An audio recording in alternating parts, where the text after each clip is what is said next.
그런데 이제 막상 인터뷰를 하다가 보면 서류상으로는 정말 괜찮은 지원자가 종종 떨어지게 되는데요. 합격과 불합격 당락을 가르는 정말 중요한 두 가지는 무엇일까요? 안녕하세요. 미국 박사 조장환입니다. 제가 며칠 전에 미국 보스턴에 다녀오면서 이제 친구를 만나고 왔는데요. 그 친구가 박사를 마치고 회사 인터뷰를 본다고 해서 제가 미국 바이오 회사 면접을 보았을 때 경험을 공유했습니다. 그래서 오늘은 제가 생각하는 면접을 볼 때 정말 중요하다고 생각하는 두 가지를 이야기해 보려고 해요. 우선 면접자로서 기본적인 면접 준비는 당연히 해야 되겠죠. 기본적인 면접 준비에는 첫 번째로 이제 1분 내 간결한 자기소개 멘트를 준비해서 이제 본인이 가진 경험, 경력이 지원한 곳에 왜 적합한지를 효과적으로 소개할 수 있어야 되고요. 두 번째는 이제 만약 회사의 면접을 본다면 해당 회사와 이제 지원한 직무에 대해서 이제 조사를 하고 이제 학교 수험생으로서 대학원 과정으로 지원을 하면 그 학과 및 이제 가고 싶은 교수 연구실에 대한 기본적인 조사도 해야 됩니다. 이제 인터뷰 때 이제 흔히 나오는 예상 질문들이 있는데 그 질문들에 대한 답변 연습도 해야 되고요. 마지막으로 인터뷰가 끝나고 면접관에게 할 질문을 두세 개 정도 준비해 간다면 관심 있는 것을 정확하게 보여줄 수 있기 때문에 또 좋은 방법 중에 하나입니다. 근데 이러한 기본적인 준비는 보통 모든 지원자가 거의 완벽하게 준비를 합니다. 그런데 이제 막상 인터뷰를 하다가 보면 서류상으로는 정말 괜찮은 지원자가 종종 떨어지게 되는데요. 합격과 불합격 당락을 가르는 정말 중요한 두 가지는 무엇일까요? 면접 때 정말 중요한 한 가지는 긍정적으로 답변을 해야 한다는 것입니다. 정말 간단한데 인터뷰를 하다가 보면 그렇지 못한 지원자들을 많이 보게 되는데요. 그래서 이해하기 쉽게 제가 경험했던 몇 가지 사례들을 이야기해 볼게요. 첫 번째는 제가 미국 바이오텍 회사에서 근무를 했을 때 일인데요. 그 지원자는 박사 학위를 아이비리그에서 받고 박사 후 연구 실적도 굉장히 훌륭했습니다. 그래서 인터뷰 전에는 당연히 그 친구가 이제 선발 1순위에 있었는데요. 하지만 인터뷰를 하고 결과가 완전히 뒤바뀌었어요. 그 이유는 그 친구 답변이 굉장히 부정적이었기 때문이에요. 그 지원자는 박사를 마치고 1년 정도 다른 회사에서 근무를 하다 온 케이스였는데요.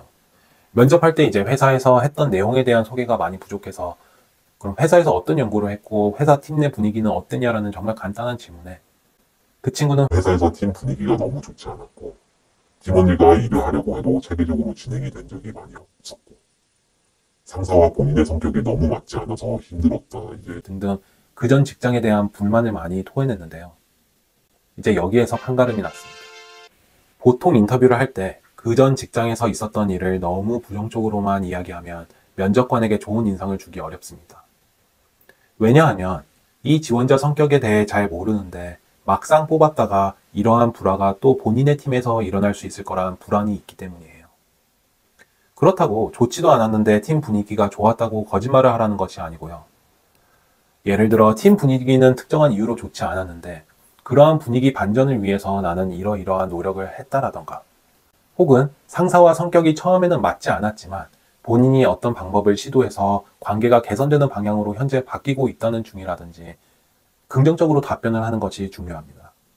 조직에서의 트러블은 항상 발생할 수 있기 때문에 오히려 그런 일이 일어났을 때 본인이 적극적으로 문제를 해결한다고 이제 노력을 했다는 인상을 주면 오히려 더 큰 플러스가 되겠죠.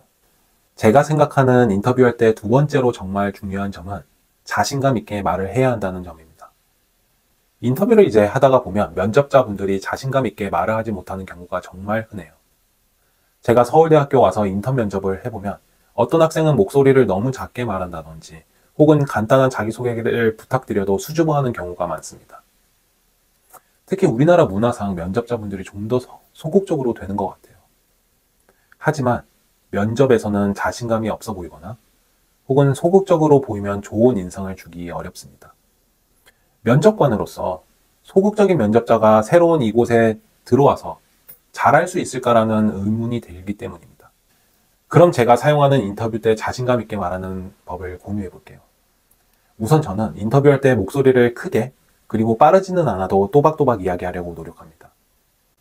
두 번째는 면접관의 눈을 보면서 이야기하는 것입니다. 특히 미국에서는 상대방의 눈을 보고 이야기하는 것이 너무나도 중요하니 면접관의 눈을 보면서 이야기하세요. 또 면접관의 눈을 보기 힘들 때는 미간을 보고 이야기하면 말하기 쉬워집니다. 세 번째는 무조건 당당해지세요. 대부분의 인터뷰는 면접자의 성향을 보려는 것이기 때문에 면접 질문에는 답이란 것이 존재하지 않습니다. 그러니 자신의 생각을 긍정적으로 말함과 동시에 여기서 나보다 나에 대해서 잘하는 사람이 어디 있겠어? 라는 당당한 마인드로 면접을 해보시면 좋을 것 같아요. 이 두 가지 말고 면접 때 또 다른 유용한 팁이 있으신 분은 아래 댓글로 남겨주시고요.